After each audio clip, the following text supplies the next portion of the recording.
2015ean Krisalis elkartea sortu berri zenean sartu zen bertan Bea Xeber. Urte gutxitan jauzi kuantitatiboa eman du elkarteak, hala nahi zen elkarte independentea sortu dute. Beak urte hauetako gorabeherak eta bere esperientzia kontatu dizkigu. Niretzean uste nuen alaba marimutila nuela, eta nik onartzen nuen bere izaera, uste nion bera nahi zuen moduan janzten, hilea motza, futbolean ibiltzen, arazo barik. Baina nire diskurtsoa zen beti berdin dio danak pertsona gara, berdin dio neska da mutila. Eta egun batean, berak esan zian, ama, niri ez zait berdin, ez nauzue ikusten. Horran nila hor, ulertu nuen zeo zer sakonagoa zeuela. Hori izan zen, pixka bat ikusgarri egin zidan unea, baina izan zen, hainbat urtez, une asko izan ziren, ez? Sortu zenean 2015 sortzi familia ziren, orain, inguru esaten dugu, baino gehiago gara, gertatzen dena da batzu ja adinez nagusiak dira eta nolabait ez daude elkartean, baina ez dute lotura utzi nahi, orduan hor daude, mesedez ez bota elkartetik, orduan, bueno, ez dakigu oso ondo kopurua horregatik, ez? Eta zer zeuen hor, zeuen errealitate bat, erantzun barik eta batez ere, pentsagarria ez zena, eta orduan gu gizarteratzerakoan egin duguna izan da pentsagarri bihurtu. Eta horrela, izena daukana, identifikatu alda, ez?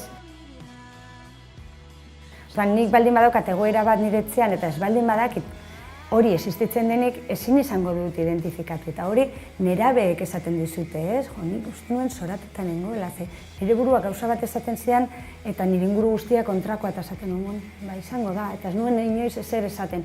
Batean iritsi nintzen internet erabiltzeko adinera adibidez, edo telebistan ikusi nuen halako neska edo mutil bat eta esan nuen, ara, existitzen da, ez nago erotuta, ez? Hori da niri gertatzen zaidan. 2017an autobusen markesinetan egindako kanpainak hautsak harrotu zituen, baina hortik abiatuta pausu bat gehiago eman du elkarteak. Markesinen kanpaina egin genuenean, pixka bat adierazten nahi genuena zen, ezaugarri bakar batean oinarritzen ari zarete pertsona bat kategorizatzeko nolabait, eta ez da ara begiratu behar. Izan ere, badaude ezaugarri horiek dituzten neskak eta mutilak, hau da, fokoa genitaletan jartzen ari zarete eta beste leku batera begiratu behar duzu, ezaugarri horrek ez dizue pistarik emongo, badira sakila duten neskak eta badira bulba duten mutile beraz.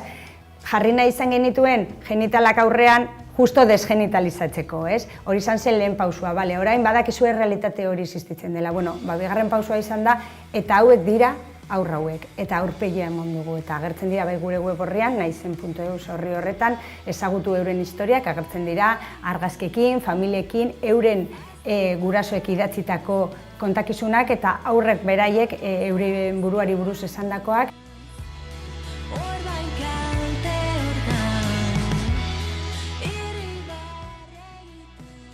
Aurrauek argi daukate beraiek zer diren, horren isla izan nahi du naizen elkartearen izenak ere. Nik badakit nor naizen, kanpotik ezin didazue esan nor naizen ni, ez? Eta berak, poeta denean halako azalpen ederra emon zigun, ez? Eta hori zen, ez? Naizen dala naiz gehi superlatiboa, ez? Izan naitekeen gehiena, gero barruan daukala haize hitza, haizeak berak eraman da, ez? Askatasunaren irudi, edo naiz zen lehen eta orain bagara, halako gauza polita esan zuen, eta logoa ere nahi izan dugu koloretsuua izan, eta halako lore bat edo koloren estanda bat ere adierazteko denen barruan daudela kolore guztia, eta era berean adierazteko ere gure aurrak loratu egin direla izaten utzi ditugunean. Hala baina, haur transexualek bizi behar dituzten momentu gogorren isla izan zen Ekai Ondarruko gazteak bere buruaz beste egin izana. Horrek alarmak piztu zituen familietan. Ekairen heriotzaren ostean gauza oso garrantzitsuak gertatu dira.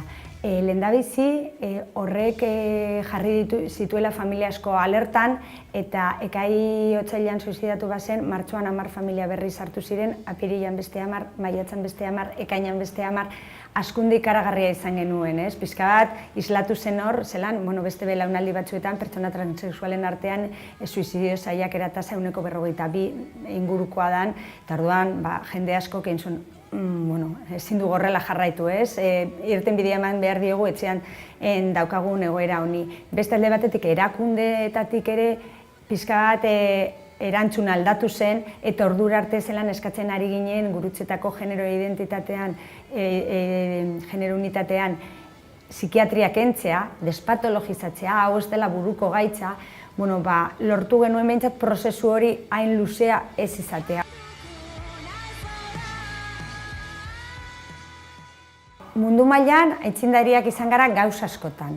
Alde batetik, Nafarroako legea, Kataluniakoa baino hobea da eta gaina garatuagoa dago, ze gauza bat da legean zer dagoen idatzita eta beste gauza bat da gero praktikan lege hori zenbat garatu den. Eta horretarako, Nafarroako legean, 2016ko legean, gure eskaera gehienak asetuta daude. Gero, zerbitzua, bai, osasun aldetik transit edo transbide eredu hori dago gogoko genukena. Baina nazioarte mailan aitzindariak gara. Eta hori ikusi zen material didaktikoa sortu genuenean, batean mundu mailan kriston oihartzuna, deskarga pilo bat herrialde guztietatik, 8 hizkuntzetara itzulita, behar hori badago eta gu eman ditugun urratsak oihartzun handia izan dute, izan ere hemen aitzindariak garelako. Orain ari da pixka bat balioan jartzen, baina herrialde askotatik, inkluso Italiatik etorri da neska bat beka batekin gurekin egotera, gero han familien elkarte bat sortu ahal izateko. Alde batetik iparralden Frantzian ez dagoen ez legerik arazoak ditugu. Hendaiako eskola batean egon gara pixka bat lanean, beldur zirelako, legerik ez zeuenez, ez ekitelako zer egin eta zer ez egin, ez? Eta azken fina, legerik ez dauenean, ilegala ere ez da, alegala da, ez? Euren borondatearen menpe geunden, pixka bat informazioa emonez, transexualitatea zer den azalduz beldurrak kendu genizkien eta azkenean ausartu ziren urrats hori emotera, ordura arte ez zutelako neskato hori neska izenez izendatu nahi eskolan eta arazoak genituen. Gero badago Iruñan beste familia bat, frantziar nazionalitatea, frantziar pasaportea daukatenak eta ere izena aldatzeko arazoak eduki dituzte, aldatu behar izan dute izena hemen lehendabizi, gero han eskatu, han arazo handiagoak ditugu. Nafarroan oso ondo dana, bai hezkuntza arloan, bai osasun arloan, eta Euskal Autonomia Erkidegoan hezkuntzan nahiko ondo, baina oraindik osasun arloan arazoak ditugu.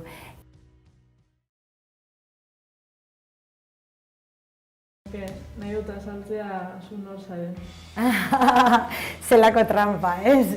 Begira, nire semeak erakutsi dit neuk baino ezin dudala esan nor naizen ni bea naiz eta mutil eder batzuen ama naiz eta horrek betetzen nau asko.